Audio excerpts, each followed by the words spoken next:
Hi, I'm Greg Cummings, the CEO of Power 100. And as you know, we rank the nation's top 15 strategic partners every single year. We review over 2,200 companies that serve into the home improvement space to make sure that we are putting out there the best companies for you if you're a contractor and you have a gap in your business. And today, we are very lucky to be sitting down with CEO and founder Chuck Thokey of Top Rep. Chuck, thanks so much, brother, for taking the time. Really appreciate you coming out here and spending a little bit of time with us. Greg, thanks for having me out. I have a lot to get to. It's okay if we just jump right into it? Let's do it. All right. So our cornerstone question that we ask everybody for the first time when we meet with them is all about leadership. It's about principle. It's about, who you are as a leader, because we believe that great companies, without exception, have great leaders. And we obviously think you're one of the best. What is the earliest lesson that you have learned that you still carry with you to this day? I actually brought it up this morning with a client. It's if you can be misunderstood, you will be. You have the opportunity to lead. And if you just kind of run around the block, try to brush things under the rug with your team, it's going to be misunderstood. It's going to be misconstrued. So you really have to get straight to the point. Make sure that you are not understood when you're bringing things up with your team. So how does that translate to your success today? Is there a process that you go through, a checks and balances when you roll something out, or you communicate with somebody internally, or maybe one of your clients? One of the things that really hard for not just leaders, but sales reps all in one is the art of communication. And we never want to hurt somebody's feelings. We always want to be PC, and we have to put a lot of that aside. If you really want to get a point across, if you want the shortest distance between of anything is a straight line, A to B. And so get to the point and make sure that the person that you're talking to understands what you're saying. That goes for leadership and it goes for sales. Yeah, I think it's appreciated all around because, people just want to be told what it is. They want to know where they stand, right? That's very valuable leadership, very valuable perspective. And I do see that as a trend where across the country, these companies that I'm talking to, they are very direct. They are very straight shooters. Their communication is precise. I want to go, speaking of communication, speaking of precision and all this fun stuff, I want to go back a little bit and learn maybe how and why you started Top Rep. Was it a handful of years ago now, right? And you've grown this thing so quickly. It's incredible. I'll get to that later. But what prompted you to start Top Rep? So someone came to me and said, Chuck, you need your own conference. You need your own event. That's where this thing started. And at that time, me and Jim Johnson got together and started to form this event. And the event itself that happened there in New Braunfels, Texas, was quite large, or a lot larger than we thought it would be up front. And so at that point, we kept moving the goalpost to see what we could do with this. And it grew very, very fast. And where it is today, we actually tripled in size just this last year in 2024. It's incredible. Congratulations on that success. And it's by no mistake, the content that y'all put into it is incredible. But again, we can get to that in a second. That's the easy stuff. Going back over the beginning years, maybe the adolescent years of the business, or maybe a couple of years ago, what has been the most rewarding, or maybe the most challenging? Is probably maybe the same thing. What challenges did you have to overcome? What was the most rewarding element of growing this business? One of the most rewarding elements is what we get to see every day. We have people that will question us on social media. They'll publicly ask, hey, what do you think about Top Rep? And what we see is a big string of comments of people really pushing and supporting what we do, because there's nobody that really does as well as what we do, as deep as what we do. When it comes to sales, when it comes to leadership, we get really, really deep with a client. We get really deep with the attendees of our events. And so for us, it's the rewards that people support what we do across the entire industry. Yeah, it's really cool because you invited me out to your last event. It was in Columbus, right? Columbus. And I was blown away. Like I was kind of a victim of, I didn't really know who you were. I had seen you around, knew you did some coaching, but I didn't understand the extent that of what you've actually built. When you invited me out there, I remember walking in and being like, this is a sales culture that I really want to be a part of. It's astonishing what you built, really is. And the tribalness of the people that are attending the events is impressive. That's what you want in your sales team. It's what you need to be successful in this industry, right? From your perspective, why would somebody, let's go to the event. Why does somebody go to one of your events? What are they hoping to gain out of it? Because it's not your traditional event. It's more tailored towards the sales reps. There is sales leadership involvement, and I got a ton out of the sales leadership and the owner involvement. I thought that was incredible as well, but it was primarily targeted towards the sales reps. Talk to us about what somebody would expect if they haven't been. You can go out and you can get trained, you can get coached one-on-one, and you can get very, very systemized coaching and training anywhere. But when you come to Top Rep, the event itself, the boot camp, it's an experience. We provide an experience. Not only that, it is a competition. Inside of sales, we all like to compete. Sales reps love to compete. And when sales reps compete, they compete to win. And that's when they start to learn. That's when they start to grow, is when they start to compete. So when they come to Top Rep, we bring the experience and we send them home mastering the technique, not just here it is, I wish you the best. We really want them to master it while they're there at Top Rep. 6 different times, and you got a chance to see this, 6 different times throughout the 2 days, we have what we call dog fights. And these dog fights are when 5 of the reps, I mean, there was a little over 350 reps when you were there, standing room only. And there were groups of 5 all over the place. And they would pitch each other based on what we just trained and taught. And what's nice inside of those groups is that when you're pitching somebody, they get the opportunity to see you and how you present whatever the portion of the phase was. But then you also get 5 of those coming right back at you. And some of them you might think, oh man, I know I can beat this person. But then you might get halfway through and like, man, if I ever went up against her or him, I know that I would get skunked. And so you get a chance to learn from people that are better from you and get a chance to see folks learn just like you.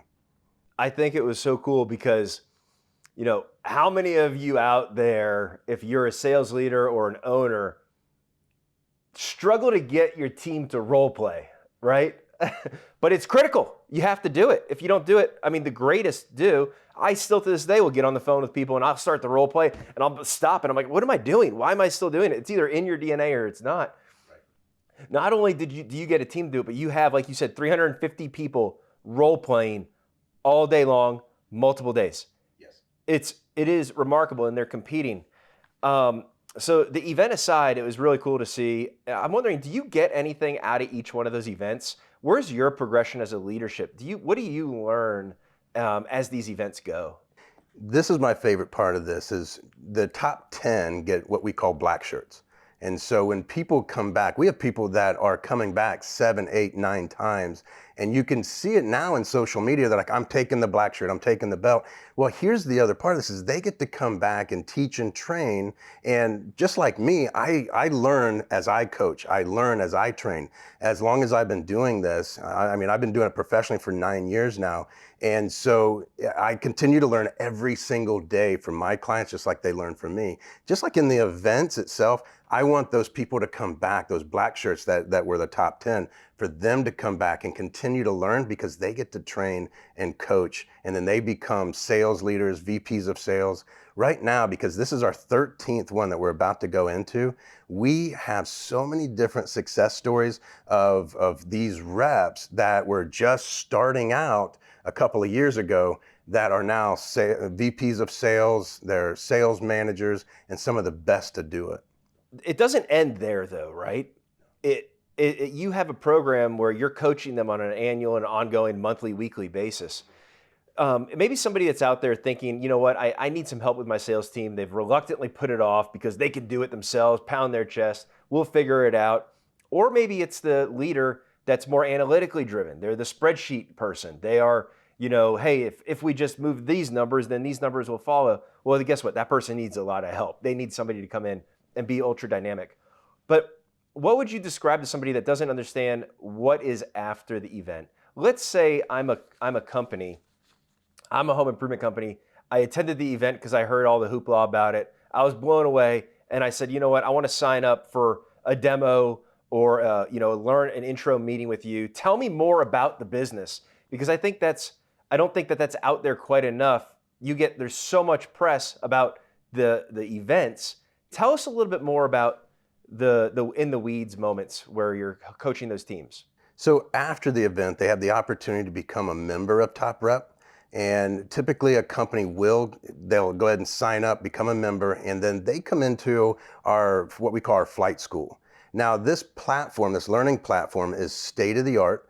It's something I promise that nobody's ever seen before. And typically when these companies come in, and we've had some very big companies come in and audit the platform itself. And inside of this platform, it's very systematic. We don't sit there and say, we have 500 hours of video. That would be just a mess. And if you buy a platform and you see this big, long string of videos, nobody knows where to start, what to do. They get a little piece of this and that. Who likes homework? Nobody. Sorry to interrupt you. No, I Keep love going. that you bring this out. But when you see all these strings of videos, nobody wants to watch them. For us, it's very systematic. There's a reason why you're going to go through this course or go through this process. And we have different processes for different times during your career.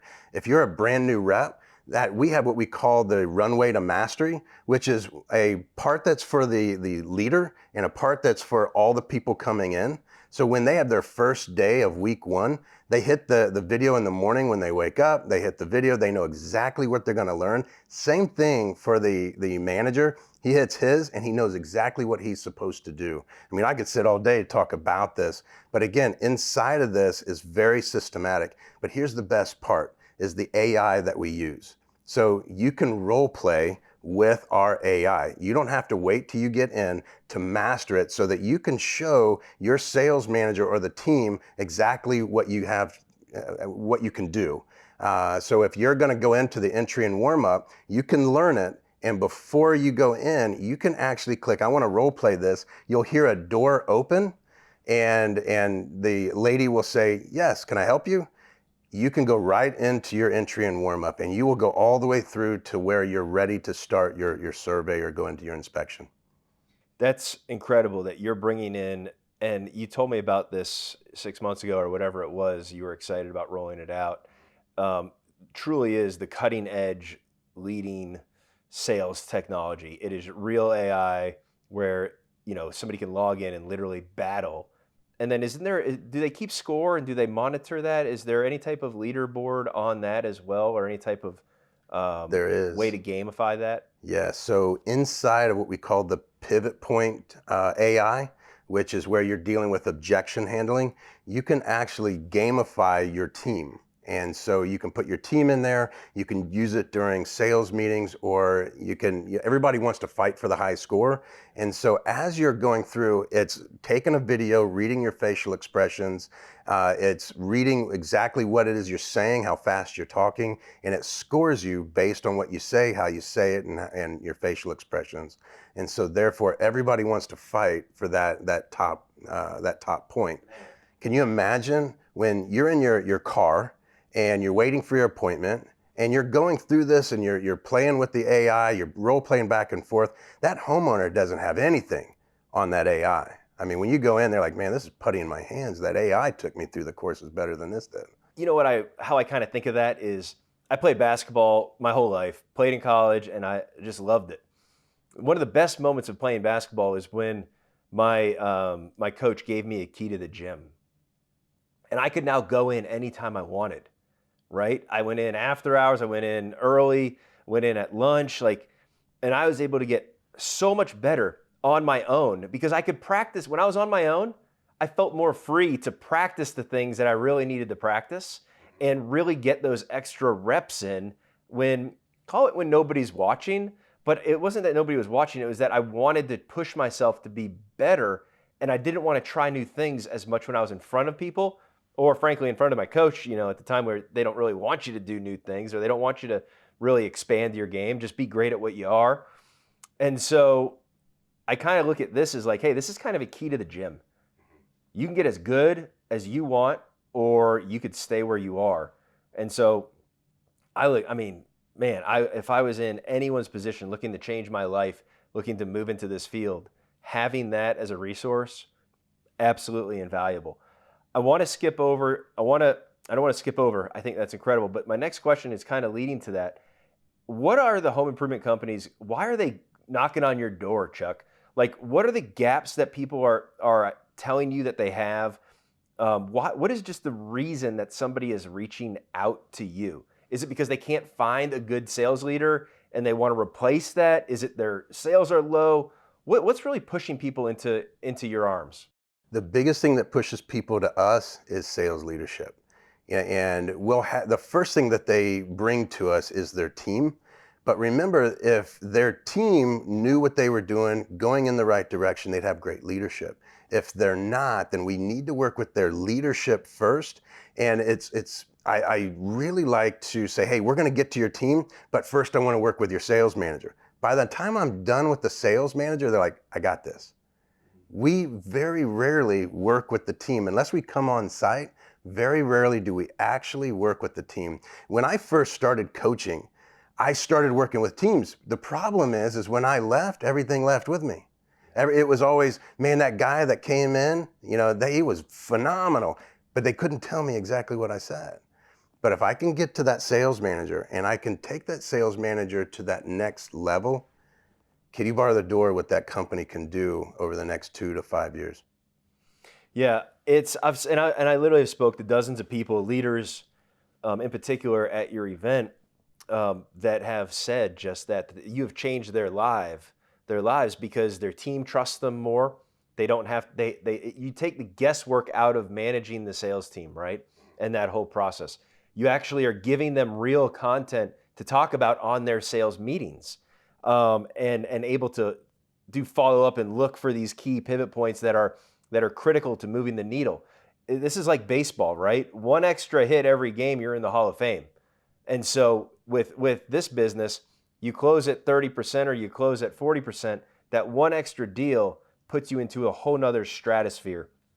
Are you seeing any common traits or behaviors that you've noticed that make a successful onboarding, a successful onboarding event? Like, what is the right company to work with you? It's not about the right company, it's the right people. Okay. We have companies that are just cresting $1 billion and where they send a lot of their leaders to us. We don't really work with their teams, but we work a lot with their leadership. And again, when somebody comes in, first and foremost, I want to know, are they even coachable? I don't want to waste their time. And so when I come in and that sales manager's like, yeah, I know. Yep, I got it. And that's what we do. I will stop what we're doing and say, hey, can you excuse me? I'm going to go down to what I do is I walk down to the owner and just let him know I'm on my way back. I don't need this guy.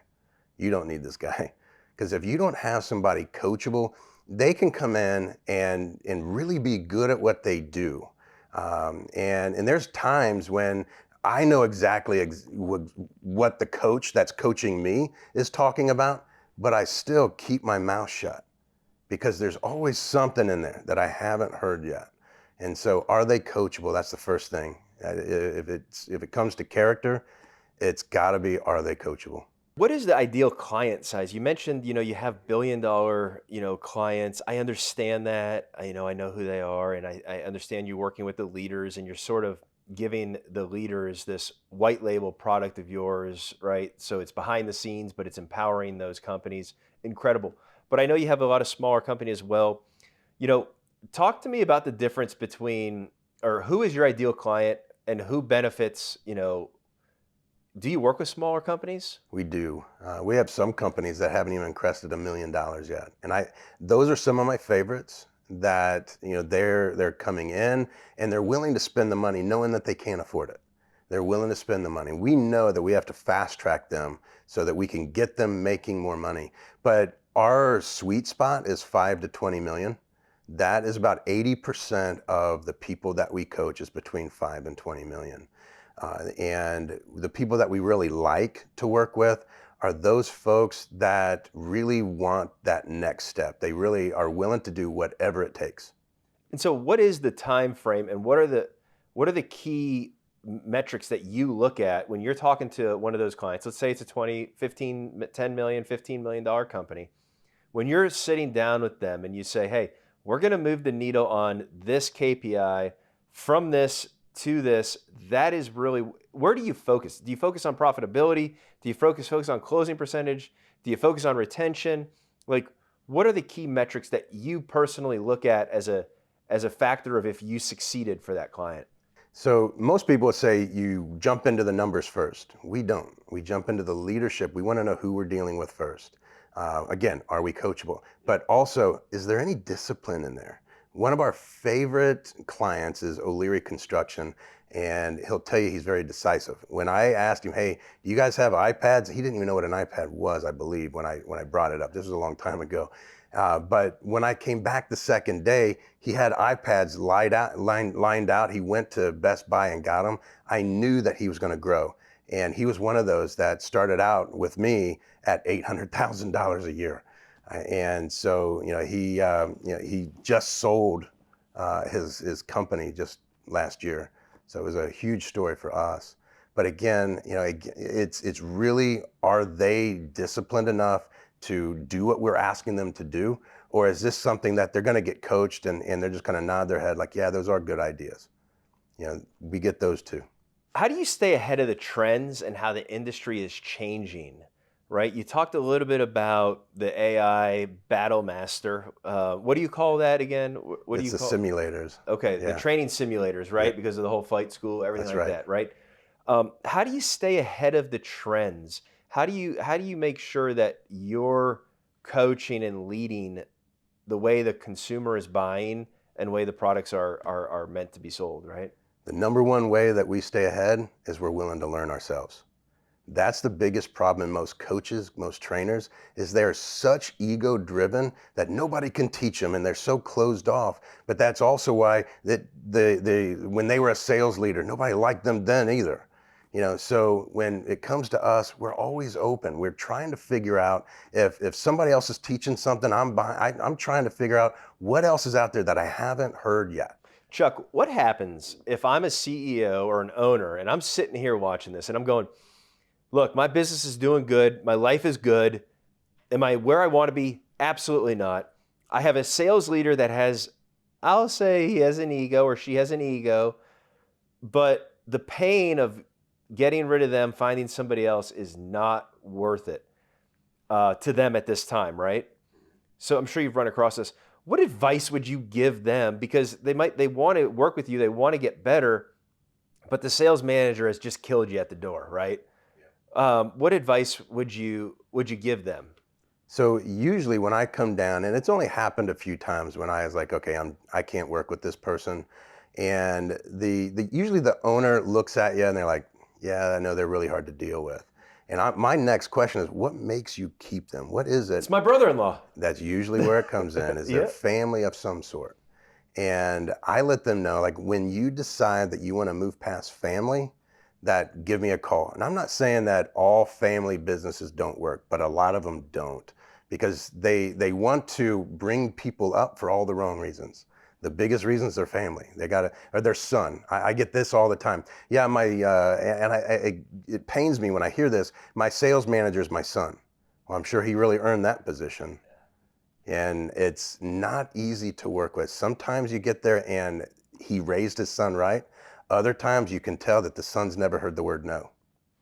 So what advice would you give them if maybe they're in a position that, would you recommend, getting rid of that person? Would you recommend maybe repurposing them? You talked about earlier, a straight line is the fastest point between 2 points, right?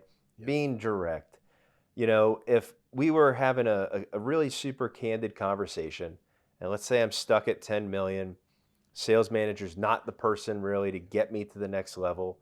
How do I, you're a master of sales leadership. How do I transition away from them? With your help, I'm assuming I can hire somebody else that's not as experienced, but is coachable, has the, motivation to do it, things like that. What advice would you give them?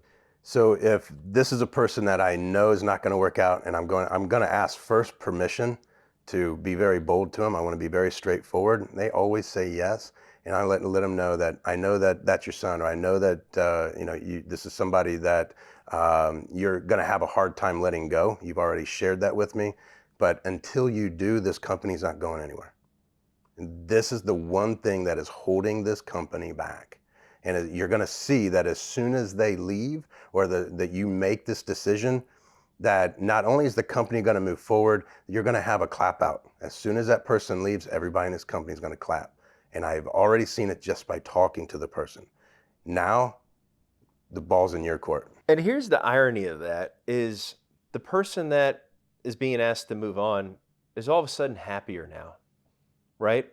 Yeah. Because if you are genuinely enjoying your experience and what you're doing, your attitude is going to be significantly more of a team than just ego driven where it's I. Ultimately, that's a defense mechanism because they're not putting in the work or they don't understand it enough. There's some type of knowledge gap or ability gap, which is why that ego comes to the front. All right, let's put that aside. Yep. I want to know what's next for Top Rep. I know that this is the whole thing is we are on a jet and it is going at Mach 50, right? Yes. And you're always looking to go faster. What is next for Top Rep? What should somebody be super excited about? If I'm a client of yours or if I'm a prospective client thinking about joining, what's on the horizon for the next 12 to 18 months that maybe people don't know about, or maybe they do know about, but it's new? So for us, we know that AI is coming. You can't dodge it. You can't sit on your hands with it, and so you have to embrace it. And so we're doing just that, and we're bringing in the understanding of how to use AI for your success, not just learning success, but being able to use it while you're in the house, while you're selling. And whether you're selling or managing, using AI for your purpose. So we're actually going to be teaching our clients how to do that. We're using engineers as well as a lot of these big AI, I don't even know what you would call them, developers, to bring us what's coming now. So that's one of the things that's coming. The other thing so you might know about the pivot points, which we sell a ton of, we can't keep them in. We've gotten to the point where Just for everybody's sake, the pivot points are actual, looks like playing cards that you're essentially playing a game, and it's a way to practice and get real reps off of it. It basically, from the outside looking at it, it's judging the reaction, the ability to think quickly and change and exactly do what it says. Pivot. That's right. And so with the pivot point cards, the being flash cards, we sell a ton of them, and we give away a ton of them as well. We want to get them out there because they're so effective. What's coming next, and it's about to drop very soon, is what we call Pivot Point Black. Now, if you can imagine just looking at the front of the card and that's your objection, and you're trying to think of the answer, and you flip it over and you're like, all right, I got the answer. That's great. Now there's a QR code on there. You can scan the QR code. There's a video of me going through that objection. Also, if you're an elite member, it will also take you in and you can start role playing with that objection. There's a memorization tool that if you're really having a hard time with this, you say, okay, memorization. So it will give you the full script and it'll make you read through it. It'll take away half of the script, try to go through it. And so not only can you watch me do it, you can memorize it and you can role play it all from the QR code right there on that. So you're putting together all the trigger points, you're putting together everything so we don't all of a sudden have to hire the same genetic DNA in our sales team. Now people learn differently and you're supporting that across the board. Right. You're changing the game. You're making And ultimately, the way we see it is you're working with the best companies around to win more business. This way, they can help more homeowners. This way, across the board, the home improvement industry can have a restored, powerful name, right? And we want to make sure we continue to revolutionize it and help the right companies achieve the right goals. This way, we can take the rework down and just deliver the best results for for the customers across the country. Now, my final question to you, Chuck, I appreciate you taking the time, is, why did you take this interview with us here at Power 100? We have been following Power 100 for about 3 years now. And that's when I learned about it. Probably about the same time you learned about me, I learned about you as well. And it's been very intriguing to watch. It's one thing to watch a lot of the top this and the top 100, the top 500, this, that, and the other. But you actually have an algorithm that shows why somebody's as good as they are. It's not always about how much they sell. Everybody else wants to look at how much they sell. They must be good, right? What we don't always know is that $40 million company hasn't been profitable in 3 years. But he's on the list. He must be really good. Your algorithm points that out, and it's always been very intriguing for us. And so we've always wanted to be a part of it. And thank you for allowing us to be. Hey, it's well deserved, and it's very, very much well earned by you and your team. I do have one more question. Okay, I said the last one, but there's one more follow up on that. Do you mind if we follow you throughout this year to kind of, everything you're saying is so intriguing. I want to see more about it. I want to be able to kind of step in the door of the house a little bit and follow this progression as you continue to build out the AI flight simulator, right? As you continue to do all of the things with the black cards and things like that you're doing. We would love the opportunity to maybe go to an event, bring our incredible media team, and sort of follow you a little bit closer this year. Is that something that you'd be open to? Please come on out. All right, brother, let's do it. I appreciate you being here. And if you liked this interview, we have a bunch more content like that on our website, power100.io. Do what everyone's supposed to do, I guess, if you like it. Like, share, comment, all that fun stuff. Any feedback, you can always reach out to us as well as any nominations for future years. So until now, as always, power up.